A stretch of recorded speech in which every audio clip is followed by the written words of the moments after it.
A paz de Cristo para todos, sejam muito bem-vindos a mais uma videoaula da Escola Dominical. Eu sou o professor Denis Pereira, presbítero da AD Belém, em Campinas, São Paulo, campo presidido pelo pastor Paulo Freire, e é um prazer receber você por aqui. Pastores, professores, superintendentes, coordenadores, alunos e todos que amam a Escola Dominical. Atuamos na IBD há mais de 30 anos já. Quando eu comecei o canal eu falava 25 anos, agora já há mais de 30 anos, tem mais de 6 anos de canal, também com liderança de juventude na igreja.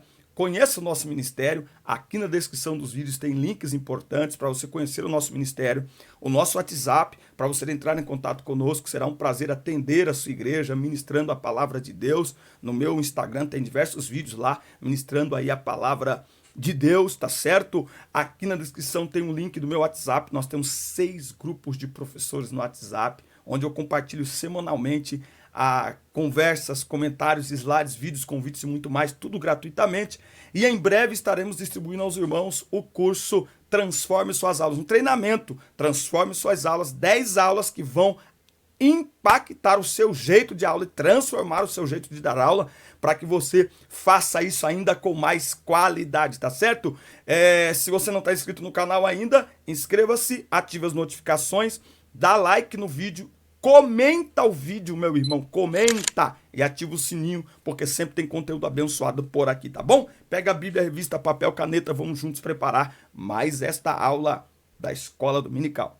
E hoje nós temos uma participação para lá de especial do meu amigo, pastor Leandro Bueno. Pastor Leandro, muito obrigado por esta sua excelente contribuição. Bora para a aula.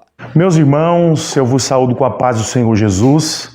Hoje, fazendo estreia no canal do meu irmãozão, um presbítero da igreja, é parte da família e recebi o convite da parte dele para estarmos fazendo uma participação no seu canal do YouTube, onde nós estaremos falando sobre a 4ª lição da nossa revista da Escola Bíblica Dominical. Essa revista aqui é o 2º trimestre, onde a gente vai estar falando e está falando, sobre relacionamento em famílias, superando desafios e problemas com exemplos da Palavra de Deus. Nosso comentarista da lição é o pastor Elienay Cabral, um grande homem de Deus que tem muito aí a nos ensinar neste trimestre sobre o assunto da família. Hoje nós estaremos tratando a lição de número 4, onde nós estaremos falando sobre ídolos na família. Essa lição é uma lição que está maravilhosa e nós estaremos aí aprendendo um pouco dessa temática na lição de número 4. Bom, o nosso texto áureo da lição está escrito em 1 João, capítulo 5, versículo de número 21, onde a palavra de Deus vai nos dizer: filhinhos, guardai-vos dos ídolos. Amém. A nossa verdade prática vai nos dizer que a adoração a ídolos implica priorizar tudo aquilo que se coloca no lugar de Deus.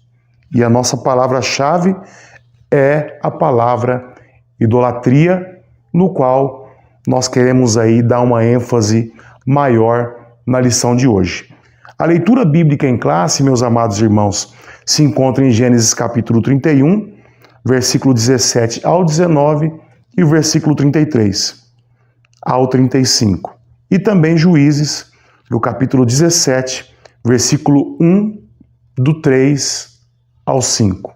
Versículo 1, versículo 3 ao 5. É a leitura bíblica em classe, que aí na sua sala de aula você vai estar fazendo a leitura aí com os seus alunos.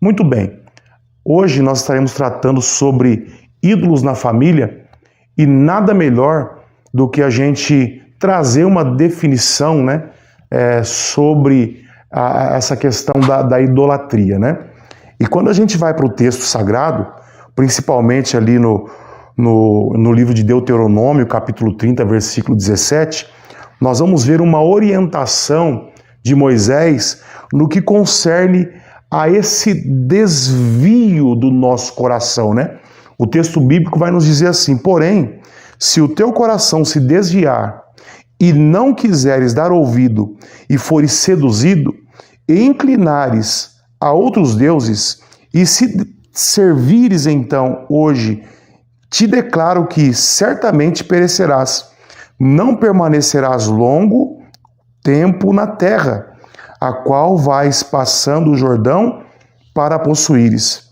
Deuteronômio, capítulo 30, versículo 17 e versículo 18. Nós temos aqui uma visão sobre a idolatria, né? Essa questão do desviar o coração, a dar ouvidos àquilo que vem de fora e se inclinar a outros deuses. E falar sobre outros deuses nós vamos falar bastante nessa aula, porque a questão da idolatria a outros deuses é justamente o foco desta lição. Nós vamos ver também uma declaração do apóstolo Paulo em Romanos, no capítulo 1, versículo 21 ao 23, que o apóstolo Paulo vai estar nos dizendo assim, nos trazendo aí uma síntese, né, da questão da idolatria. Porquanto, tendo conhecido a Deus, não o glorificaram como Deus, nem lhe deram graças. Antes, em seus discursos, desvaneceram e o seu coração insensato se obscureceu. Dizendo-se sábios, tornaram-se loucos e mudaram a glória de Deus incorruptível em semelhança da imagem de um homem corruptível, e de aves, e de quadrúpedes, e de répteis. Portanto, meus amados, através destes textos bíblicos, nós podemos definir aí que a idolatria em si é um sistema idealizado por Satanás e os seus anjos, que consiste na substituição de Cristo do centro das nossas atenções para os outros tipos de deuses, imagens, conceitos, intercessores, sistemas religiosos, estilo de vida, posses, dinheiro.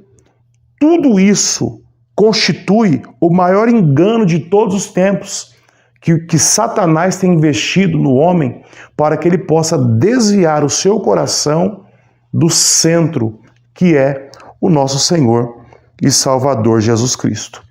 Uma outra palavra que é importante a gente definir nessa lição, até pelo contexto da lição que vamos estudar hoje, é a questão da família.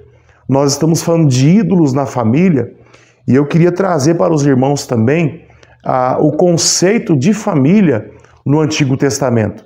É muito importante nas nossas lições a gente estar trazendo para os irmãos o conceito da família no Antigo Testamento, para que nós possamos entender aqui o porquê que Jacó decidiu fugir, o porquê que Raquel escolheu roubar o ídolo de seu pai. Então, para que vocês possam entender este contexto, é necessário que a gente fale também um pouquinho da família no Antigo Testamento. E no Antigo Testamento, a família era definitivamente patriarcal. Um dos termos designados para esta era justamente a casa paterna, né? Que no hebraico é Bet-Ab, justamente para definir essa questão de família. Quando se falava família no Antigo Testamento, logo se falava na casa do pai. Nas genealogias também, principalmente genealogias bíblicas, em sua maioria, sempre as genealogias eram apresentadas através da linhagem do pai. O pai possuía sobre os filhos, inclusive os casados, se viviam com ele, e sobre as suas mulheres, uma autoridade total, que antigamente chegava até o direito de vida ou morte. O pai tinha tanta autoridade nessa família patriarcal que ele era capaz de determinar a um dos seus filhos viver ou morrer. Uma questão interessante na família patriarcal também é o posicionamento das mulheres, que as mulheres nesta época, elas não eram tão valorizadas, porém todo o trabalho duro era feito na maioria das vezes por mulheres. os trabalhos mais duros da casa, do campo.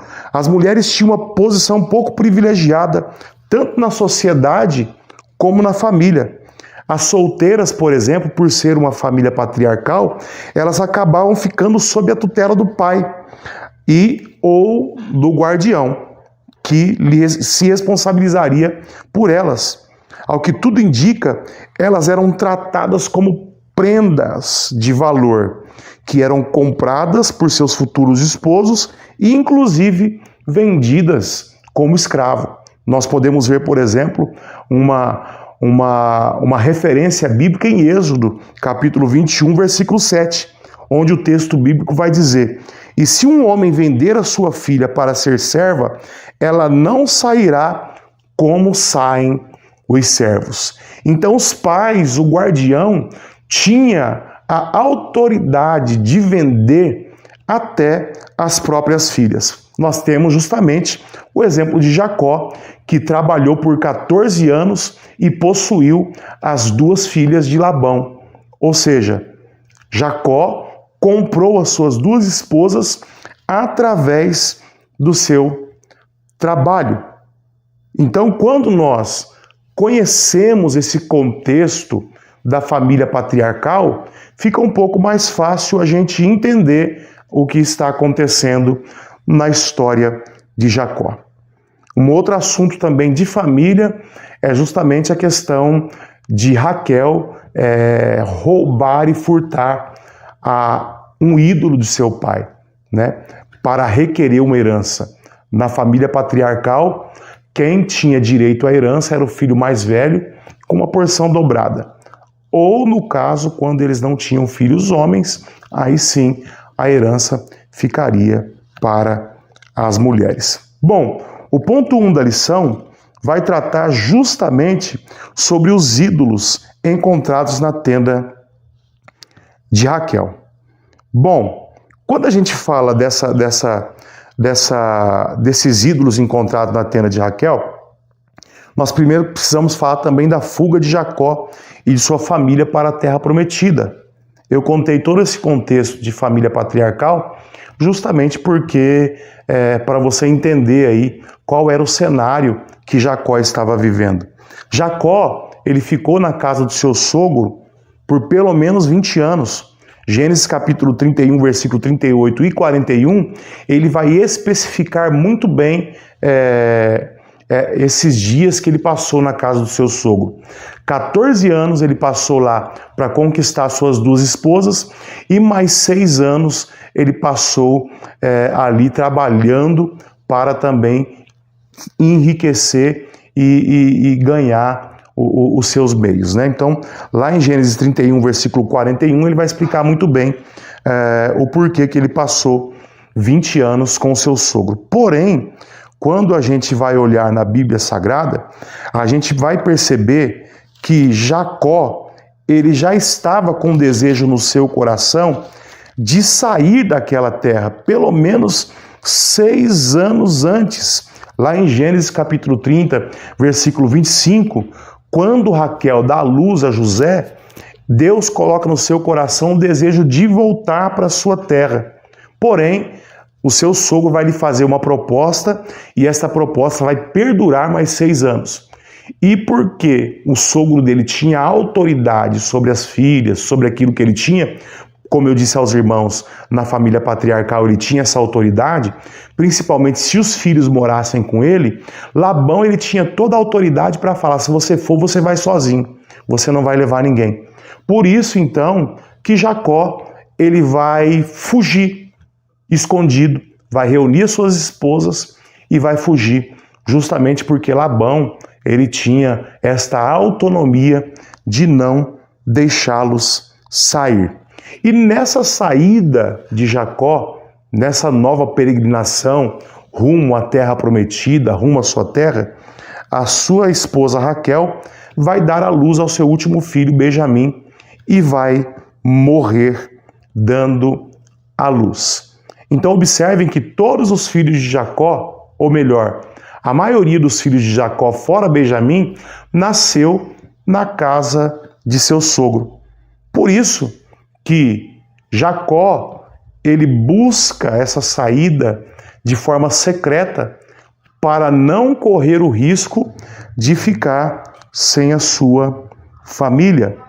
Então nós vamos observar que no primeiro ponto, a fuga de Jacó com a sua família, ele sai justamente pelo medo do sogro não deixar ele sair com as suas esposas e com os seus filhos.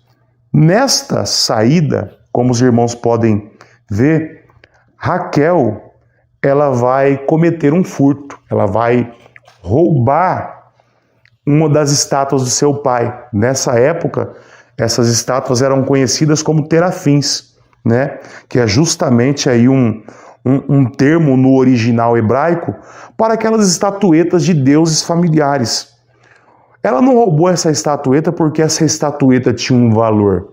Não, porque essas estatuetas eram feitas de barro, de metal, enfim, não era uma estatueta cara. Eu vou colocar aí no vídeo uma imagem das estatuetas de terafins, justamente para vocês terem uma ideia de como era essa estátua. Porém, na cultura da cidade de Harã, né, principalmente ali na região das cidades da Mesopotâmia, ali eles tinham um código chamado Esnuna, né, que derivou aí o código de Hammurabi.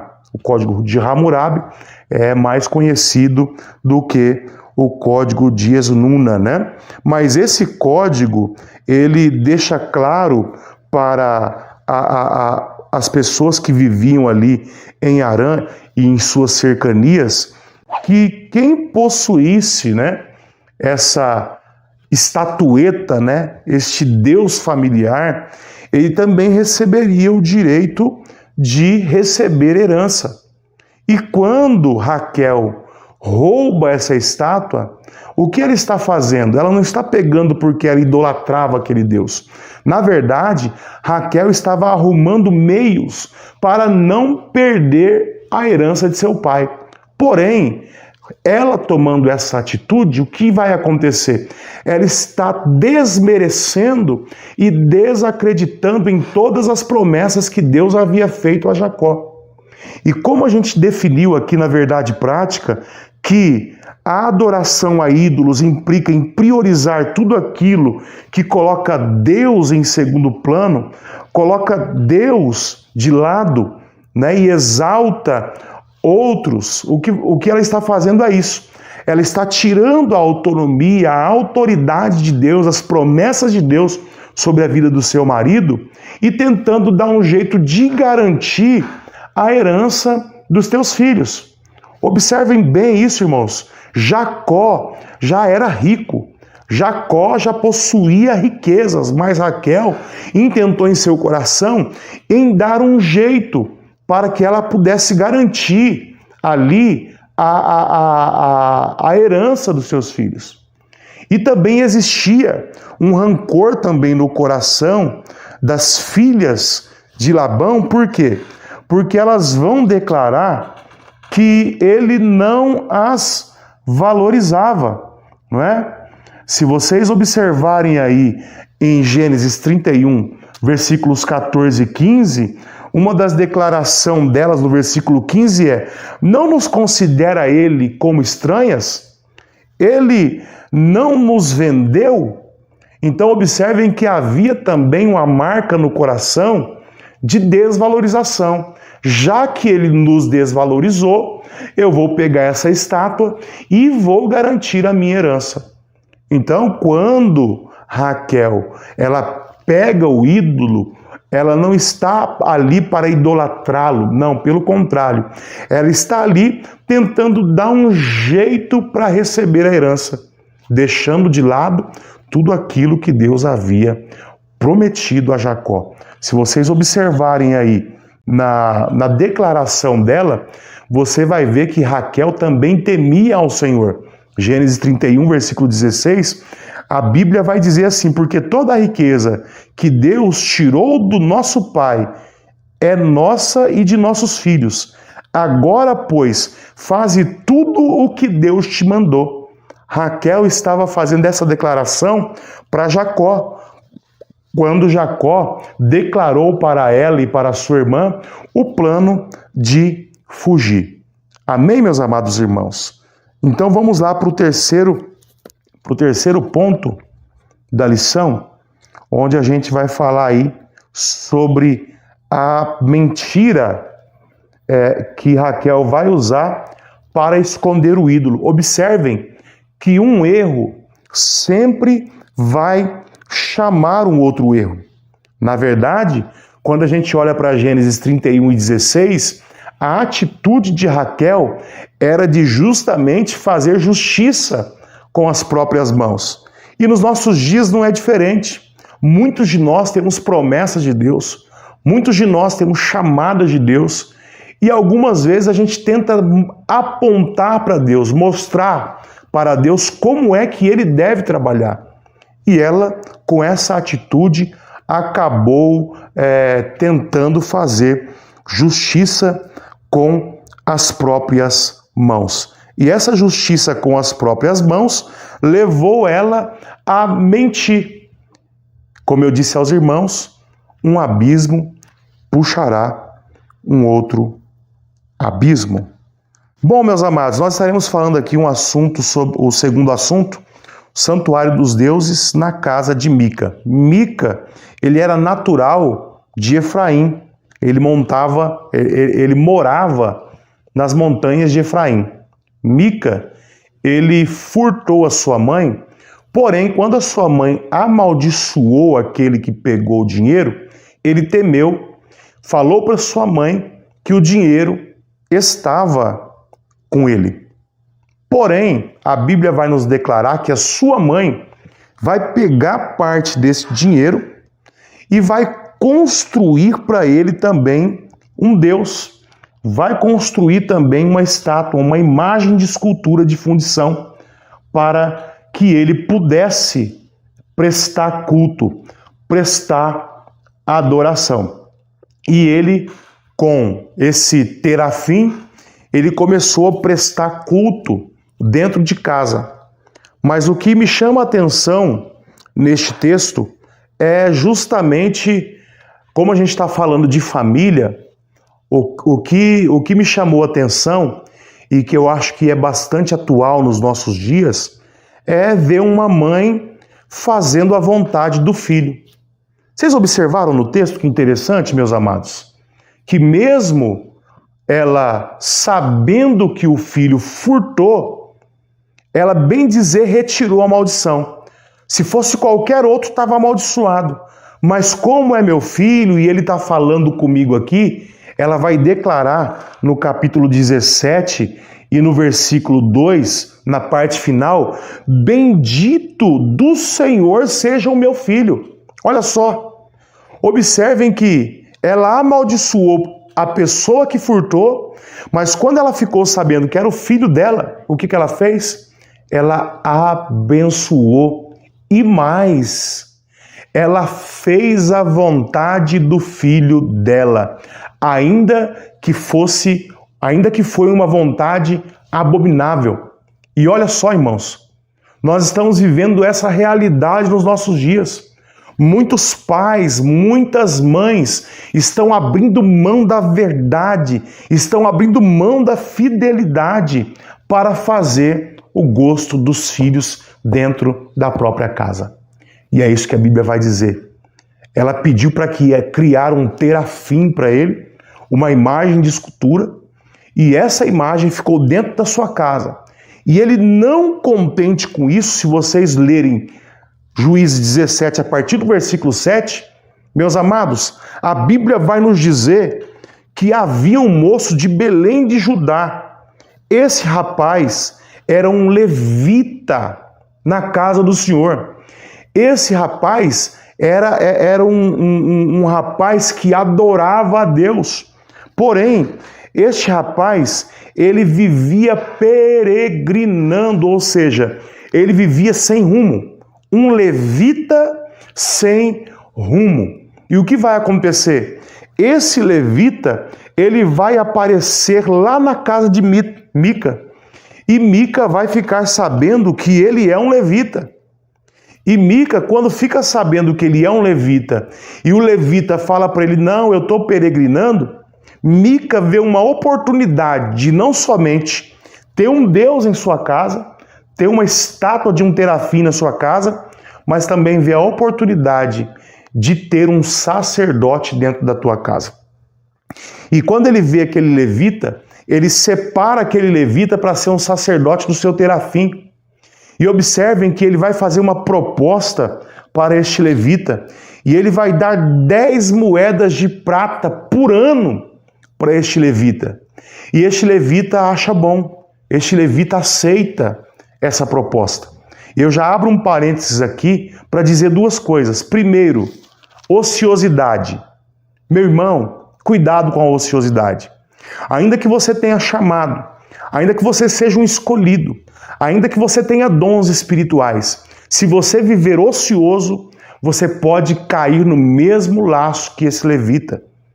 Ele foi comprado por 10 moedas de prata. E nos nossos dias não está diferente. Muitas pessoas não valorizam o seu chamado, não valoriza aquilo que o Senhor colocou em suas mãos e está se vendendo. A pergunta que eu faço para você que está me ouvindo é: quanto vale o seu ministério? Quanto vale a sua fidelidade? Quanto estão te oferecendo para fazer aquilo que é contra a vontade de Deus? Cuidado, não fique ocioso, não venda a sua chamada.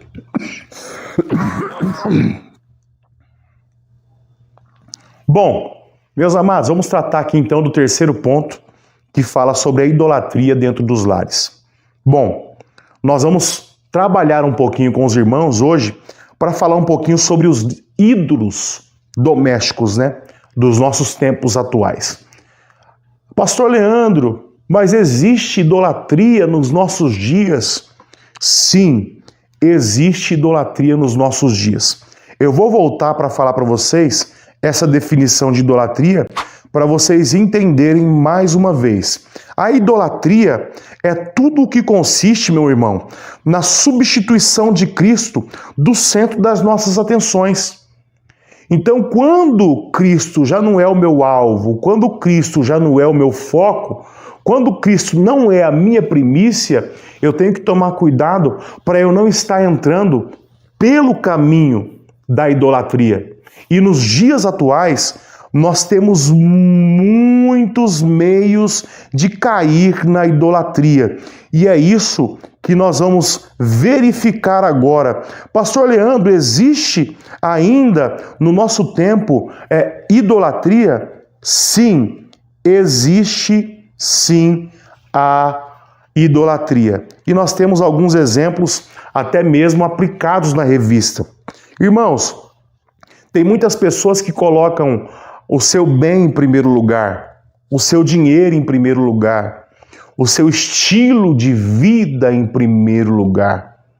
Existem pessoas que idolatram seus filhos. Deixa Jesus em segundo plano. Lembre-se, meus amados irmãos, tudo aquilo que nos tira, que tira Cristo da centralidade da nossa vida, pode se tornar um meio de idolatria. E nós precisamos colocar a idolatria para fora dos nossos lares. Como é que eu posso resistir? Como é que eu posso reagir contra esses movimentos de idolatria no nosso meio? Bom, para que possamos preservar a família que é atacada pelos vírus infectuosos do sistema mundano, é preciso quebrar os ídolos domésticos que roubam o lugar de Deus na nossa família. E hoje nós temos muitos e muitos meios que estão roubando o nosso tempo precioso com o nosso Deus. Nós temos os streamings, as séries e esses programas de televisão que têm tirado o nosso foco da presença de Deus. Meus amados, como o tempo é muito curto, não dá para falar mais, eu quero deixar a conclusão para os irmãos: precisamos investir na família. criando barreiras espirituais e morais no seio dos lares para salvar os nossos filhos e prepará-los para uma vida cristã sadia que glorifique a Deus. Por isso, os ídolos da atualidade precisam ser tirados do nosso meio para que não venham roubar o lugar de Deus das nossas vidas. Meus irmãos, espero que essa aula edifique a sua vida, edifique a sua fé. Que Deus em Cristo abençoe. Pastor, muito obrigado pelo convite. Deus te abençoe. Fala, professor! O seu quadro semanal com dicas aqui para você. É um bônus, hein? Por isso inscreva-se. O que a sua roupa diz sobre você? Sabia que a roupa comunica? Sabia que a roupa de um professor está incluída na aula, na sua forma de comunicar a aula, na sua forma de se conectar com seus alunos? Eles reparam em tudo, inclusive na sua roupa. Fala para mim aqui nos comentários como é na sua igreja. É mais informal ou mais formal? Tem igrejas que o pastor exige terno, gravata, as irmãs, como que é? Vestido, salto alto? Ou é mais informal? Pode usar uma camiseta. Na minha igreja, por exemplo, todos os professores usam camiseta polo. Fala para mim aí na sua igreja se é mais formal ou mais informal. Entenda que o importante não é se é terno e gravata, salto alto, ou um tênis com uma calça e uma camiseta. Mas como você se veste, você precisa entender que transmite uma mensagem para os seus alunos. Dar aula envolve tudo, não só o que você fala, mas como você se apresenta, seja de uma maneira mais informal ou de uma maneira mais formal. A sua apresentação pode ajudar a sua aula ou estragar a sua aula. Pensa nisso e responde aqui para mim. Informal ou formal?